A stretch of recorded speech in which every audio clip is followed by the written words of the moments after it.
जानेवारी 2025 ला 8व्या वेतन आयोगाबद्दल रचनेची घोषणा केली आणि त्यानंतर मात्र कोणतीच दखल घेण्यात आलेली नाही। म्हणजेच त्यानंतर एखादा वेतन आयोग लागू करायचं असेल तर त्यामध्ये 4 स्टेप कराव्या लागतात आणि त्यातील फक्त एकच स्टेप सरकारने आतापर्यंत केलेले आहे। यानंतरची स्टेप कधी होऊ शकते हे आपण कॅल्क्युलेशनच्या माध्यमातून पाहणार आहोत, कारण 6वे वेतन आयोग आणि 7वे वेतन आयोगाची स्टेप केव्हा झाल्या त्यानुसार आपल्या 8व्या वेतन आयोगाची स्टेप कधी होऊ शकते याच्या कॅल्क्युलेशन सहित आपण आजच्या व्हिडिओमधून पाहणार आहोत। त्यामुळे व्हिडिओ स्किप न करता शेवटपर्यंत पाहायचे। चॅनलवर पहिल्यांदा आला असेल तर अशाच महत्त्वपूर्ण अपडेट्ससाठी चॅनल सबस्क्राइब करा, शेजारील बेल आयकॉन सुद्धा ऑन करून ठेवा, म्हणजे असेच महत्त्वपूर्ण अपडेट तुमच्यापर्यंत रेग्युलर पोहोचत राहतील। तर सर्वात पहिली स्टेप असते ती म्हणजे रचना करण्याची, जी की 16 जानेवारी 2025 ला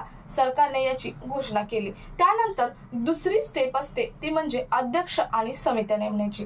तिसरी स्टेप असते टर्म ऑफ रेफरन्स म्हणजेच अधिसूचना जारी करण्याची आणि त्यानंतर पुढची स्टेप असते ती म्हणजे पे कमिशन बसवण्याची,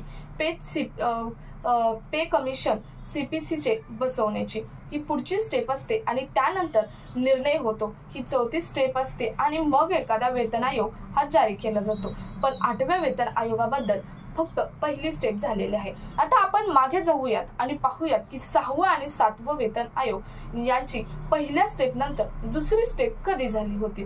तर पहिल्या स्टेप नंतर दुसरी स्टेप 7व्या वेतन आयोगाची ही 9 ते 10 महिन्यांनी झाली होती। मग आता आपण पाहिलं तर आपल्या 8व्या वेतन आयोगाची पहिली स्टेप जी रचनेची घोषणा केली आहे ती 16 जानेवारी 2025 ला केली आहे। आता जवळजवळ हा 10वा महिना चालू आहे आणि आता त्याच कॅल्क्युलेशन नुसार बऱ्याच तज्ञांनी किंवा सरकारी सूत्रांच्या माहितीनुसार ही जी 8 पे कमिशनची दुसरी स्टेप आहे, दुसरी स्टेप असते अध्यक्ष आणि समित्या नेमण्याची।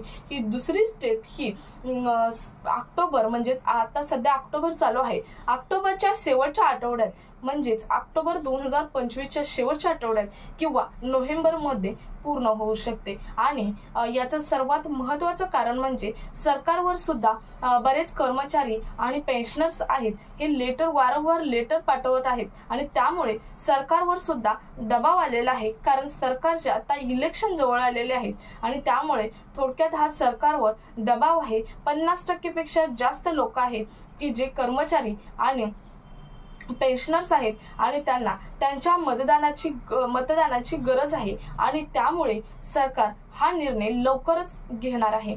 असं तज्ञांनी किंवा अभ्यासकांनी यावरती अभ्यास केला आहे।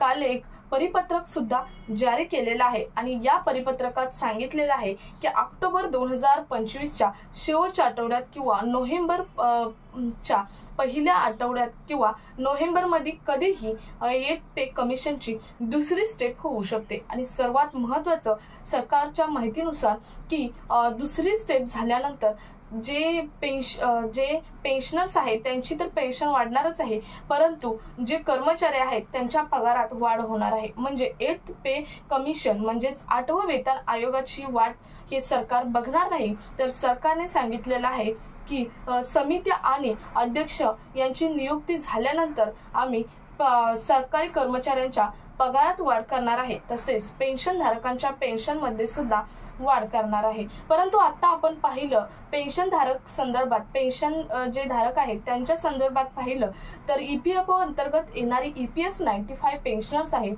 ते तुम्हाला माहित आहेत सध्या बऱ्याच ठिकाणी आंदोलन चालू आहे। काल CBT ची मीटिंग ही होणार होती, म्हणजे सेंट्रल बोर्ड ऑफ ट्रस्टची मीटिंग होणार होती श्रम मंत्र्यांच्या अध्यक्षतेखाली, परंतु त्याची ही तारीख किंवा प्लेस सुद्धा ठिकाण सुद्धा पोस्टपोन केलं आणि एक्सचेंज केलं आणि पुन्हा आणखी EPS 95 पेन्शनर्स धारकांचा विश्वासघात केलेला आहे आणि त्यामुळेच काल EPS 95 पेन्शनर्सने आंदोलन केलेलं सुद्धा आपल्याला पाहायला मिळालेलं आहे। काल बंगळुरूमध्ये मीटिंग होती आणि तिथेच आंदोलन केलं आहे।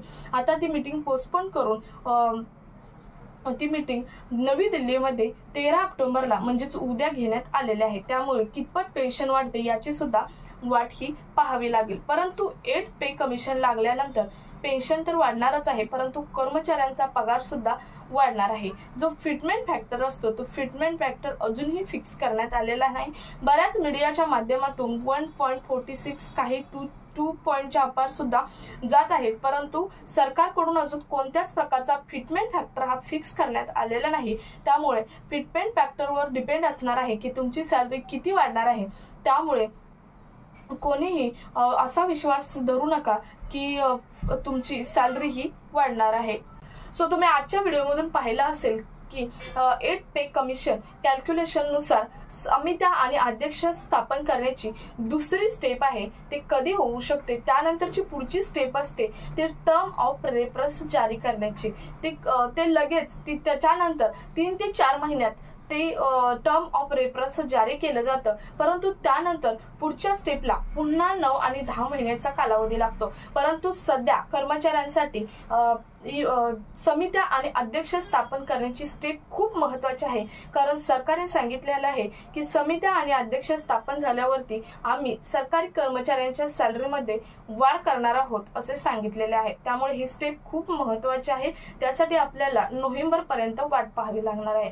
सो आजच्या व्हिडिओमधून आपण 8 पे कमिशन 8वे वेतन आयोगाची पुढची स्टेप कधी लागू होऊ शकते कॅल्क्युलेशन नुसार हे पाहिलेलं आहे। सो हा व्हिडिओ जास्तीत जास्त पेन्शनर कर्मचाऱ्यांपर्यंत शेअर करा। भेटूया पुढच्या एका नवीन अपडेट सोबत, तोपर्यंत धन्यवाद।